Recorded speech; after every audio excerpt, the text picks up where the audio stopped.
thanks so much for joining for today's session, which is supporting your fundraising needs with Catalina Spinel. So Catalina, thanks so much for coming on. Thank you, John. And then welcome everybody that's joining. So again, welcome everyone. My name is Catalina Spinel, as John mentioned. I'm the program manager at Candid, and I'll be sharing a little bit more about Candid. I'm very excited to be here, so thank you, Archana and the Impact Hub for inviting me. I have over 14 years of experience in the non-profit sector, but entrepreneurship is always something that really interests me, so I'm really happy to be here with all of you. I'm gonna be, basically, as you know, we have only 30 minutes together, so just for you to, what to expect, I'm gonna be doing a brief presentation, and at the end we'll have some Q&A, so I'm really looking forward to hear what your questions are, and then how I can help you to move forward. So thank you, Archana. I'll be giving you the cue to move for the slides, but as you can see on the screen, Candid, we are a fairly new organization. We have been 1 year around, and basically on February 1st of 2019, Foundation Center and GuideStar joined forces to become Candid. We are a 501c3 nonprofit organization, and we bring over 88 years of expertise and millions of data points to Candid. For those of you that are not familiar, and Archana, if you want, you could go to the next slide. Foundation Center has been around since 1956, and then we had the most comprehensive information around foundation giving, and GuideStar started in the 90s, and then they collect the most comprehensive database on nonprofits in the US. So with that said, we believe that as Candid, we're more powerful, and then what we do is every year millions of nonprofits spend trillions of dollars around the world. Candid finds out where the money comes from, where it goes, and why it matters. And then next slide, please. How do we do this? We do research, collaboration, and training, and I'm going to be sharing briefly a little bit about that work. And we connect people who want to change the world with the resources they need to do it. As I said, this is our first year anniversary. If you want to learn more about the work that we're doing, you can check our first annual report. So let's move on. So I would say, I always really like to start the conversation with this particular pie chart. This is private contributions by source. This is total giving in 2018. The source is Giving USA. They actually have released the 2019 results this week. It was launched yesterday, so we will be updating this information, but it's a very good starting point. When you're thinking about fundraising, you need to think of what's the market. I'm looking here only into private contributions, so this does not include government or multilateral aid, and it's just within the US. So as you can see, there is $427 billion just in 2018, out of which mostly, which is the blue piece of the pie, 68% is by individuals. In addition to that, we have 6% of bequest, which is the planned giving that people do in a lifetime, and on how they want to share their assets once they pass away. And then we have 5% of corporations, and with that 5%, we're talking mainly of the giving that corporations do through foundations established specifically by the corporations. And then what I'm going to be talking about today, it's the 18% around foundation giving. And that's the 18%. As I said, Candid, we focused on that $75 billion. And I feel that that's the key piece, and what I'm going to be talking, and when I talk about funding grants and proposal writing, it's targeting specifically this piece of the pie. I should also say that they're just doing a quick research on FDO and thinking of you as an audience, and assuming that you are all entrepreneurs. Doing a quick search on Foundation Directory Online, which is one of our products, I think it's interesting to see that since 2015 to 2020, there has been, just by doing a search of entrepreneurship, and that includes both for-profit and non-profit, there has been roughly 10,400 grants given in that time period by foundations. There's been 10,400 grant givers, so foundations giving the grants, and they've channeled that through 63,000 roughly grants. And there's been 750 recipients for a total of $7.9 billion. And I think this is interesting. And the other thing that we see is that most of this money has been channeled mainly to bigger organizations and academia. And that in terms of the grant makers, we see a lot of people and organizations. We see organizations that are mainly either corporate or that are being channeled, that information is being channeled through DAFs, which is donor advised funds. So I think that this is important to bear in mind. What we've seen is that as you're applying for foundation money, you have to find the foundations that are actually giving to entrepreneurs, and that be mindful that there is this chain of bigger foundations giving to smaller, and I'm talking about Acumen, Echoing Green. Bigger foundations might be giving to those, and then Acumen and Echoing Green are giving it to the entrepreneurs. So I just wanted to provide that insight. So with that said, let's move on what's a good strategy to finding grants. And even also about our resources before we dive into finding grants. So as I mentioned briefly, what you could do at Candid, you can find funding from Foundation Directory online. And as I said, that's our database on grant giving. And I gave you some highlights of a quick research around entrepreneurship. You can tell your nonprofit story with GuideStar. So for those of you that are incorporated as a 501c3, you can go to GuideStar and update your profile.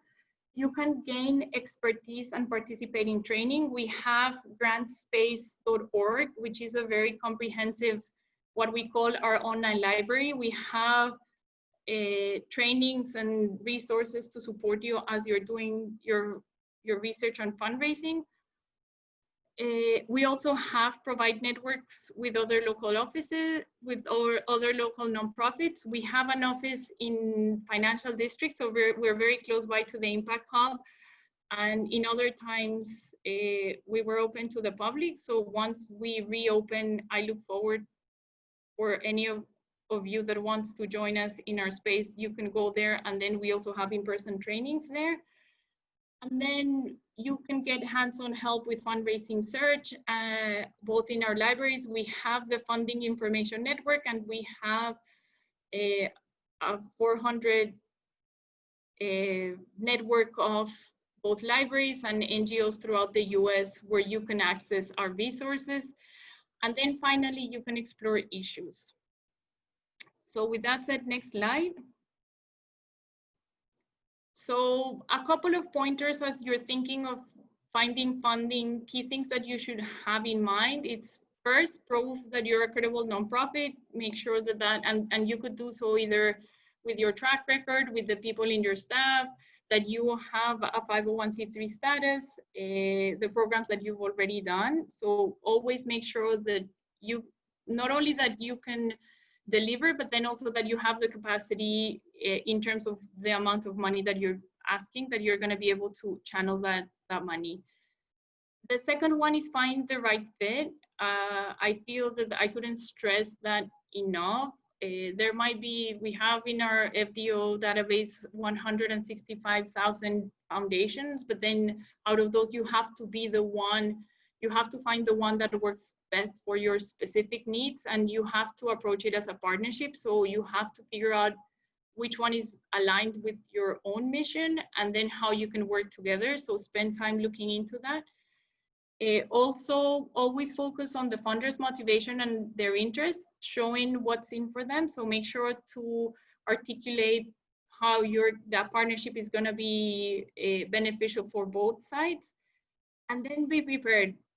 Also do all of the research as you're approaching a foundation, understand their grant giving process, understand what's their mission, and understand who are you approaching, whether that's a program officer or the executive director or somebody in the board. Make sure that you know why and how it is important either to have that conversation or for the organization to take a look at whatever project you're looking for funding.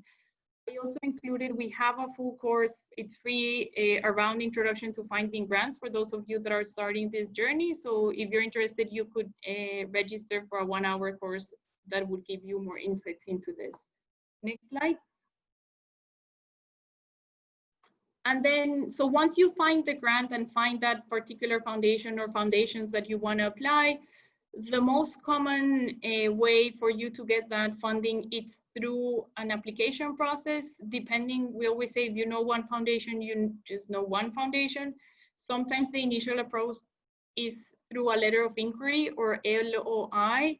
Sometimes it's directly of doing a grant proposal. And then in terms of what a grant proposal is, this is usually a 6 to 8 page document that has an executive summary. It has a narrative, which you put your statement of need, this project description, organizational information, including the budget, and then a conclusion, and then supporting materials.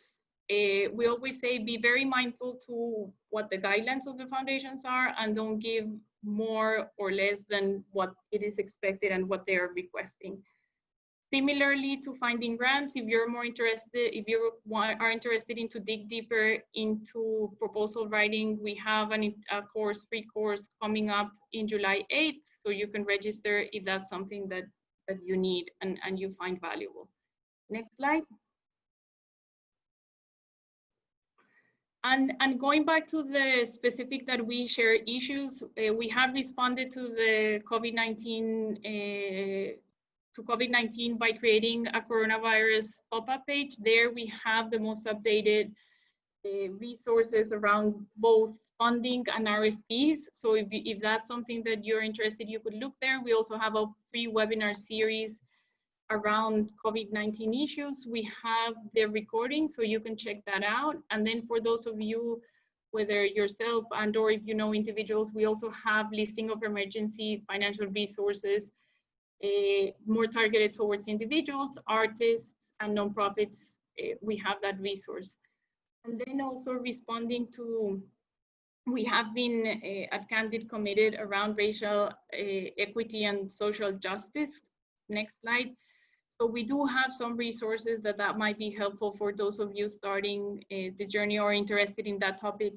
We have funding for racial equity, which is a webpage that has the statistics on which foundations are investing in racial equity, where the funding is going, and then news related on investing in equity. And we do have also an on-demand webinar series on diversity, equity, and inclusion, where we've collected the different webinars we've done over the years around this issue.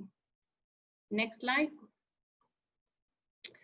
So if you want to stay up to date and learn more about both the in-person and online training calendar, I invite you to register to our mailing list. You can do so with this QR code or going to the link provided on the slide, which is bit.ly/join Candid New York City, which is join CNC NYC.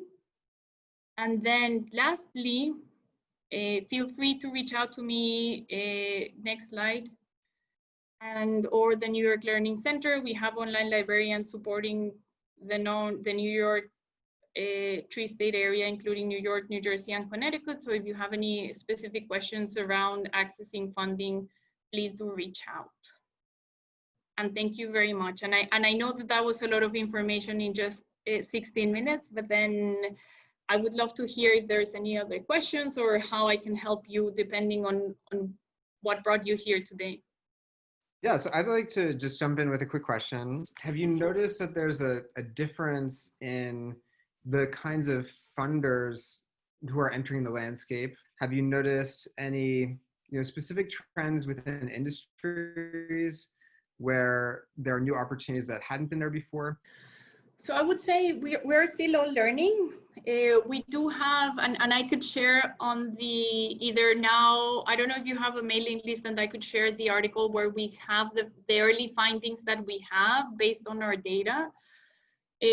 What we have seen, I would say I would share three main things. First, corporations have been the ones to have shipped in the most money. So we've identified roughly $10 billion in response to COVID-19, and then corporations have been the ones that have given the most money. One, two, community foundations. When we look at that pie and how foundations are established, there are different types of foundations. One of those are community foundations. They respond more to local needs, and we have seen, similar to other crises, that they are increasing their endowments and/or the money being provided to their grantees and their communities. So even though there might not be the bigger piece of the pie when you look at foundations overall, we do see that they've been channeling a lot of money. So that's another thing that we've seen.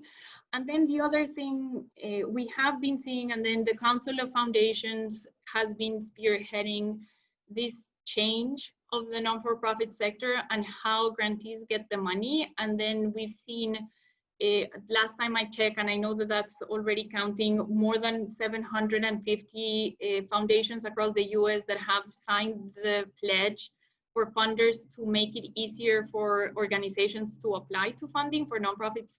And things that included the grant giving process, making it easier, providing less, asking less of nonprofits in terms of what they need into reporting, also giving money, more flexible money. In the nonprofit sector world, when you apply to these grants, it's mainly for programs versus general support. And then part of this pledge is allowing for nonprofits to have more flexibility once they receive the funding to use it.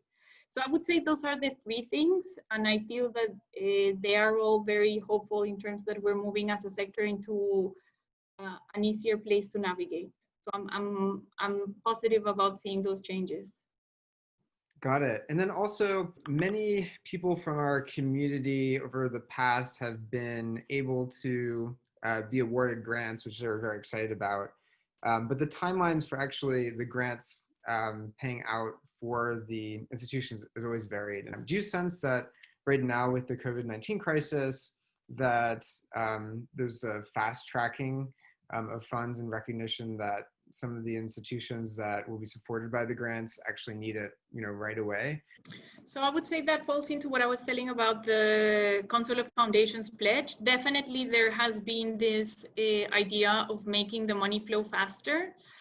I'm sorry to hear for everyone that has waited, that has had to wait. And I know that as an entrepreneur, and I would say not just entrepreneurs, but nonprofits and small medium businesses have very short cash flow for not that long. So those delays have a real impact on how you do business. I would say that, as I said, it depends of which organizations. If you know one foundation, you just know one foundation. So yes, as a sector, we've seen that. I'm not sure, as you frame the question, if you're including government there, because we do know that government sometimes has more delays versus foundations. But as I said at the beginning, going back to the Council of Foundation pledge, we have seen that many organizations, not only have they made it faster, but then also many of this, once you start a relationship with a foundation, usually they see it as a long-term relationship, and then they have ongoing grants, and many, not all of them, have gone as to providing funding for 2021 in 2020, precisely to be able to respond to the crisis, which is also a nice trend. Again, we are still collecting the data, and we have a lot of anecdotes around that, but then we would have to see more data to do a final say, okay, out of the bigger picture, as I said, there is 165,000 at least foundations in the US, and then this pledge has only been by 750. So it's always hard to make conclusions in the bigger sector, and particularly in such an early stage.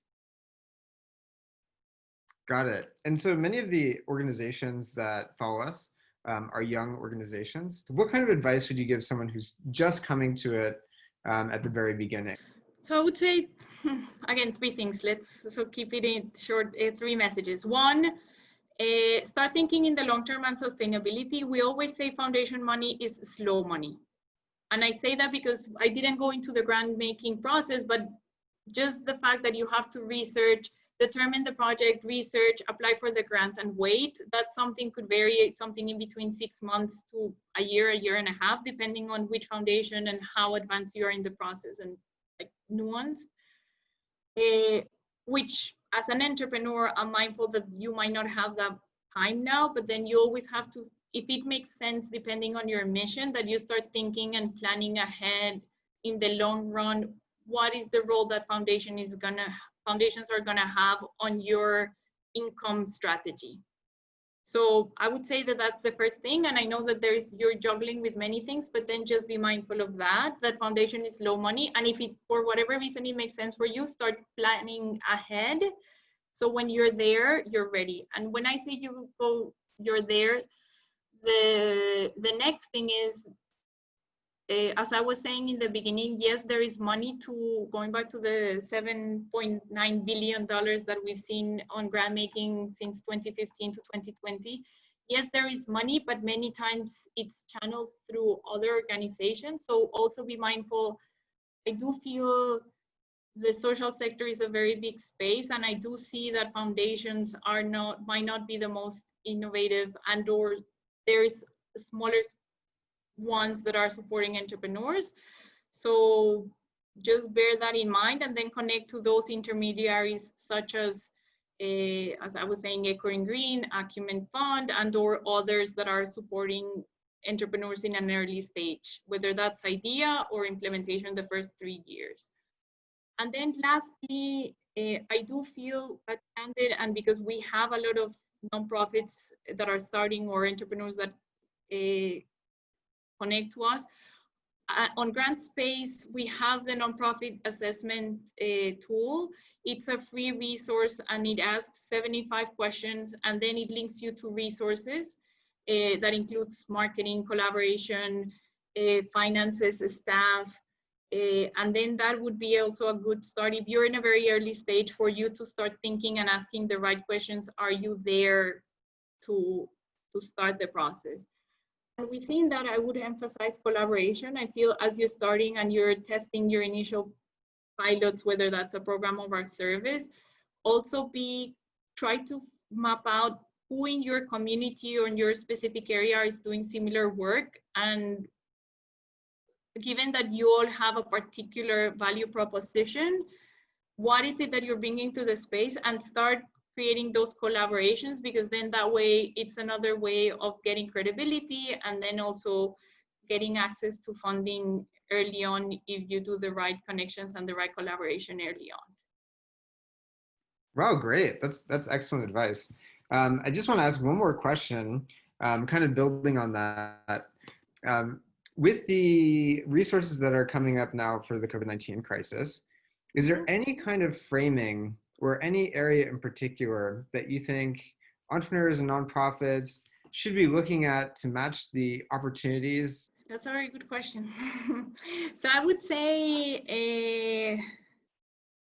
in terms of where the money is coming from, definitely there is a lot to be done around health and response to the emergency. And again, there you have to figure out what's the, and you could look into what crisis management and crisis philanthropy goes, but then things don't respond and then rebuild. So you could start looking into those buckets. I don't have the data in top of mind to say this is where you should be doing. I think more anecdotally, here in particular in the US, and again, I'm assuming we have an international audience as well. Here in the US, I do feel there's going to be a lot of need into mental health, and that's a very big space. And then if anybody thinking out there how we can make that process easier, I think that there might be opportunities there. I do feel in every crisis there are opportunities. So I think it's always keeping a fine tune of what that is, and going back, what's the need that you're solving and why you're the uniquely positioned to answer it.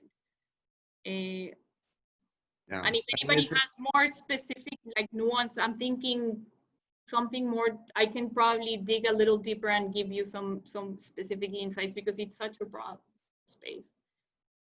Yeah, I mean, I think it's a challenge for everyone trying to figure out how things have changed. What tools do they have that can match the opportunities for them to keep going and also to contribute during a time when the city and the world is most in need. So we really appreciate having you on, Catalina, and thank you so much for all your great insights. Great, thank you so much. And as I said, if anybody needs anything, please do reach out to my email and or to the New York Learning Center, and we'll make sure to answer your question. And do visit Grant Space and Candid.